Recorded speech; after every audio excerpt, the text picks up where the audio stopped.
기초생활수급자들이 스스로 목숨을 끊는 사례가 늘고 있습니다. 빈곤이 자살 원인이 되지 않도록 사회복지망 확충이 시급한 과제로 떠올랐습니다. 수질 개선을 위해 1조 원을 들여 만든 영주댐에서 3년째 녹조가 발생해 애물단지로 전락하고 있습니다. 설계부터 잘못됐다는 지적이 나오고 있습니다. 대구 시민단체가 대구은행 박인규 전 행장의 비리에 협조한 모든 관련자를 직위에서 해제하고 비리 청산과 관련한 쇄신책을 내놓으라고 주장했습니다. 일본이 초중학교에 이어 고등학교 학습지도 요령에까지 독도를 일본 영토라고 명기하자 경상북도가 강력 반발하며 폐기를 촉구했습니다. 시청자 여러분 안녕하십니까? 계속해서 대구 경북 소식입니다. 오늘도 대구은행 관련 소식으로 시작합니다. 박인규 대구은행장이 금융지주 회장직까지 내려놓기로 하면서 검찰의 대구은행 수사가 새 국면을 맞게 됐습니다. 검찰의 박 행장 소환도 초읽기에 들어갔다는 전망입니다. 윤태우 기자가 취재했습니다. 검찰은 대구은행 채용 비리와 관련해 전현직 인사부 직원 6명을 피의자로 입건해 조사를 진행하고 있습니다. 청탁자 명단이 들어있는 채용 리스트와 피의자 진술을 통해 어떤 식으로 채용 특혜를 줬는지 증거를 확보했습니다. 행정 친구들 일어나들 부시려고 있어. 나도 다 알고 있는데. 이제 박인규 행장이 어떤 역할을 했는지 수사를 통해 밝혀야 합니다. 소환이 불가피하다는 말입니다. 지금까지는 박 행장이 은행장과 금융지주 회장을 겸하고 있어 검찰도 부담일 수밖에 없었습니다.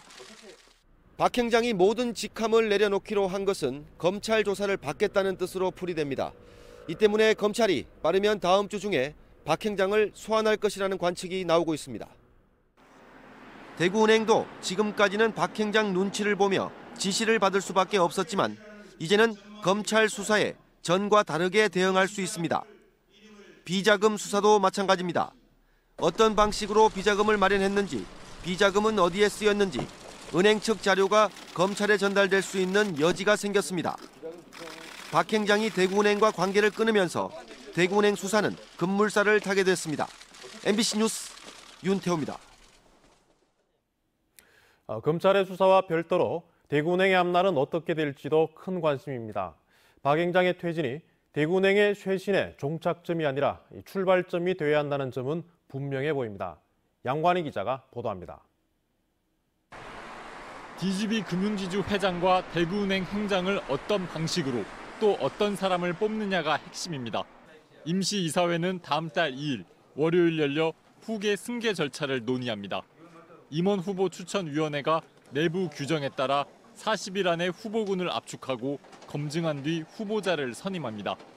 지금 빨리 리더십을 회복을 하고 또 지역민의 신뢰를 확보해서 지역과 여러 가지 형태의 사회 책임 활동도 이전보다 더 이렇게 확대하는 것이.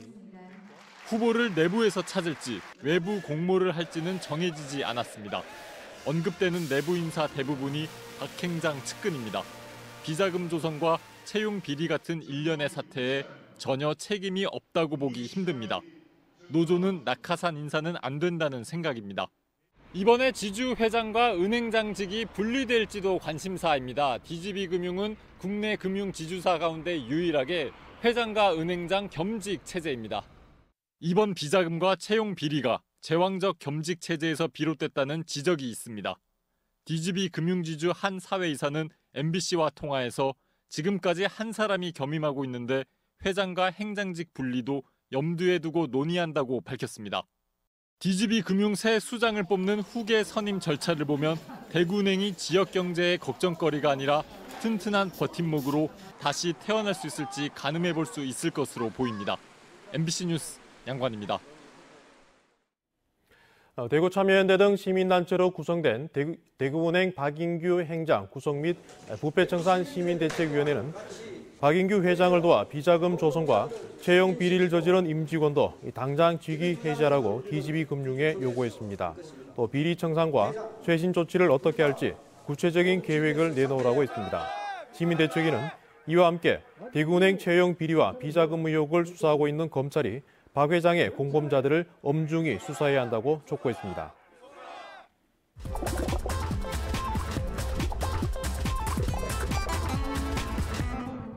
SNS상에서 이슈가 된 소식을 키워드와 함께 알아보는 탐구생활 M+입니다. 최근 미세먼지에 대한 관심이 높아지면서 그동안 미세먼지에 대해 과소평가한 것이 아니냐는 목소리가 높아지고 있는데요. 첫 번째 키워드, 1년 내내 불청객입니다. 봄이면 찾아오는 미세먼지, 관련 소식이 전해지면서 네티즌들은 이젠 1년 내내 나타나 괴롭히는 것 같다며 숨 쉴 권리가 사라지는 느낌이라고 하는데요. 더 놀라운 것은 산과 들판으로 둘러싸인 경북 북부는 강화된 기준을 적용하면 미세먼지 환경 기준을 초과하는 일수가 작년 11월 이후 59일로 청정 지역도 예외가 아니라고 합니다. 오히려 대도시보다 더 많아서 그동안 과소평가된 것이 아니냐는 목소리가 나오는데요. 우리 정부는 급기야 그 심각성을 고심하고 강력한 저감 대책을 시행하고 있습니다. 세계 각국에서도 스모그 프리 프로젝트를 공개하는가 하면 우리나라에까지 영향을 주는 중국의 경우 결국 100m가 넘는 대형 공기정화탑까지 세웠는데요. 시간당 3만 세제곱미터의 공기를 정화해 실제 15% 정도 미세먼지 저감 효과가 있다고 밝히기도 했습니다. 세계보건기구는 한 해에 미세먼지로 인해 사망하는 사람이 700만 명에 이른다고 발표하고 1군 발암물질로 분류시켰는데요. 이처럼 공기정화탑이 효과가 있든 없든 이렇게까지 하는 이유는 분명해 보입니다. 스마트폰은 우리 생활에서 많은 변화를 줬는데요. 우리 아이들의 등하굣길에도 영향을 준다고 합니다. 두 번째 키워드, 스몬비 퀴즈입니다. 스마트폰만 보며 길을 걷던 사람 결국 사고가 나고 마는데요. 이 영상은 스마트폰을 보며 걷는 것이 얼마나 위험한 일인가를 알리기 위해 만든 영상이라고 합니다.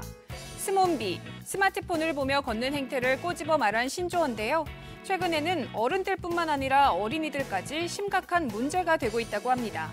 어린이 교통사고는 새학기인 3월부터 사고 건수가 증가하기 시작하고 특히 학교 시간인 오후 2시부터 오후 8시까지 사고가 집중된다고 하는데요. 등교 시간보다 학교 때 사고가 많이 발생하는 이유는 심적으로 해방감이 들어 스마트폰을 더 많이 사용하게 된다는 겁니다. 한 학부모는 댓글을 통해 맞벌이라 아이의 일정을 확인해야 하고 또 걱정도 돼서 스마트폰을 줄 수밖에 없는데 라며 항상 주의를 시키지만 실제 밖에서는 어떻게 하는지 알 길이 없어 이러지도 저러지도 못하는 입장이라고 합니다. 몇 해 전부터 경고 표지판을 비롯해 심지어는 바닥 신호등까지 등장했지만 어른뿐만 아니라 어린이들의 안전사고를 부르는 스몬비. 대책을 떠나 개개인의 올바른 사용이 필요해 보입니다. 지금까지 탐구생활 M+였습니다. 우리나라에서 스스로 목숨을 끊는 사람이 해마다 13,000명쯤 됩니다. 조금씩 줄기는 하지만 기초생활수급자만 놓고 봤을 때는 오히려 늘고 있습니다. 대책이 필요하다는 목소리가 나오고 있습니다. 윤영균 기자가 취재했습니다.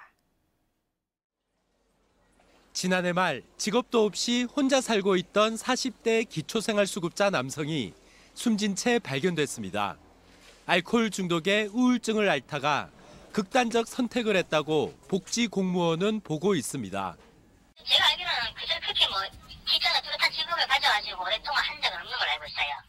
보건복지부에 따르면 기초생활수급자 자살자는 2012년 260여 명에서 2017년에는 330여 명으로 26% 증가했습니다.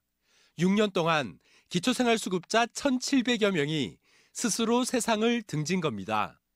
남성이 여성보다 3배 가까이 많고 연령대는 50대가 가장 많았습니다. 대구는 2013년 이후 스스로 목숨을 끊은 수급자가 해마다 30명을 꾸준히 넘기면서 서울과 부산, 경기에 이어 전국 4위라는 오명을 쓰고 있습니다. 자살과 병사의 구분이 뚜렷하지 않은 이른바 고독사도 늘어나고 있는 추세인 만큼 통계에 잡히지 않은 숫자는 이보다 훨씬 많을 것이라는 게 많은 전문가들의 분석입니다. 사회복지가 공적인 면에서만 추진해서는 한계가 있다고 보고요. 지역사회복지관을 통한 민간 안전망과 연계해서 일일이 보듬고 찾아가는 그런 서비스를 확대 시행하고 있습니다. 사회의 그늘진 곳에서 아파하는 이웃들이 극단적인 선택에 내몰리지 않도록 관심과 함께 더욱 촘촘한 복지망이 필요해 보입니다. MBC 뉴스 윤영균입니다. 낙동강 1급수 하천에 건설한 영주댐에 3년째 녹조가 발생했습니다. 깨끗한 물을 모아뒀다 방류하면 하류 수질이 좋아질 거라며 1조 원을 쏟아부은 댐이 낙동강 환경에 부담으로 작용하고 있습니다. 홍석준 기자입니다. 이달 중순 하늘에서 촬영된 영주댐. 선명한 진녹색 조류가 호수를 뒤덮었습니다. 재작년 준공 이후 3년 연속 녹조가 나타난 건데 올해는 추위가 덜 풀린 3월에 시작돼 예년보다 한 달이나 빨라졌습니다.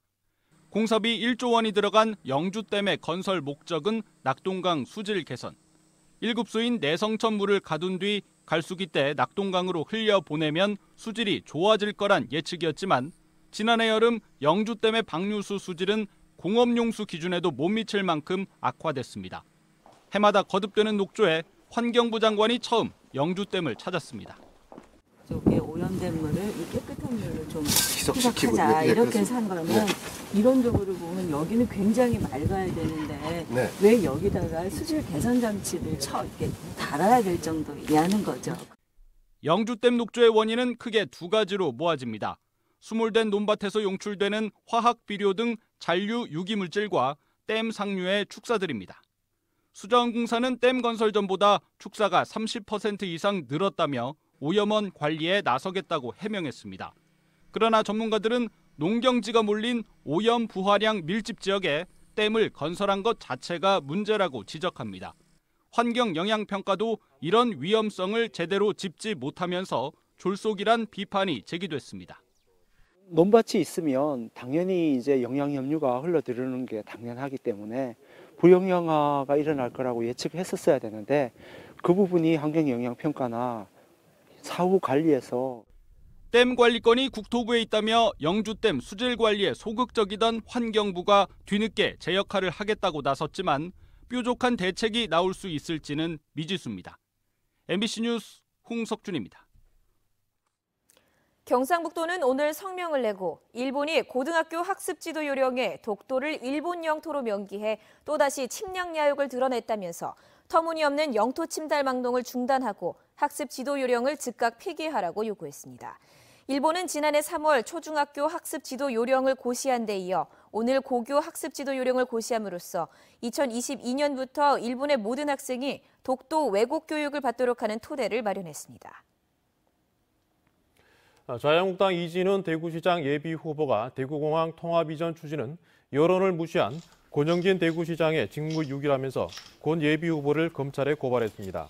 또 권 예비후보가 군공항 단독 이전은 불가능하다며 다른 예비후보를 비난한 것은 허위 사실 공표로 공직선거법 위반이라면서 중앙당의 권 후보의 경선 참가 자격 박탈을 요청하기로 했습니다. 울산지방법원은 영덕군의 한 사찰로부터 인허가 과정의 편의를 봐주는 대가로 수차례에 걸쳐 1,700만 원을 받은 혐의로 박기조 영덕군 의원에게 징역 1년을 선고하고 법정 구속했습니다. 박 의원은 수년 전 사찰 측으로부터 인허가 편의를 봐달라는 부탁과 함께 돈을 받은 혐의를 받고 있습니다. 2018 신한은행 마이카 KBO 리그 삼성 라이온즈의 홈 개막전이 삼성 라이온즈파크에서 펼쳐지고 있습니다. 삼성 라이온즈는 홈 개막전을 맞아 선수들이 정식으로 홈팬들에게 인사를 하고 지역 아마야구를 위한 지원금도 전달했습니다. 홈 개막전 시구자로는 대구 출신의 평창 올림픽 금메달리스트 임효준 선수가 나서 환영을 받았습니다. 삼성은 윤성원이 선발로 나선 가운데 외국인 타자 러프가 시즌 첫 홈런과 함께 선취점을 뽑는 등 넥센과 공방을 벌이고 있습니다. 프로축구 대구FC가 내일 오후 4시 대구 스타디움에서 펼쳐지는 2018 K리그 1 4라운드 경기에서 시즌 첫 승에 도전합니다. 리그 개막 이후 2연패를 당한 뒤 지난 경기에서 첫 무승부를 기록하면서 최하위 탈출에 성공한 대구FC는 팀 전력의 주축인 세징야의 복귀가 유력하고 상대팀 전남이 개막전 승리 이후 2연패에 빠져있는 만큼 좋은 결과를 기대하고 있습니다. 대구 문화방송은 내일 경기를 낮 3시 55분부터 중계방송합니다. 모레 열리는 2018 대구 국제 마라톤 대회 코스 주변에서 거리 응원과 각종 공연이 펼쳐집니다. 학생 자원봉사단 40여 개 팀을 포함해 응원과 공연 9개 팀 5,800여 명이 응원과 함께 풍물놀이, 뮤지컬 공연 등 다양한 공연을 할 예정입니다. 대구시는 거리 응원과 공연 참가자들에게 응원 도구와 식수 등을 제공하는 한편 자원봉사 활동으로 인정해줄 계획입니다. 의성 산수유꽃이 만개하기 시작해 이번 주말 절정에 이를 것으로 보입니다. 올해부터 산수유 축제가 열리지 않지만 이번 주말과 다음 주말 의성 지역 문화예술단체가 시간대별로 음악회와 신앙송 등의 공연을 열 예정입니다. 대구 경북 소식이었습니다.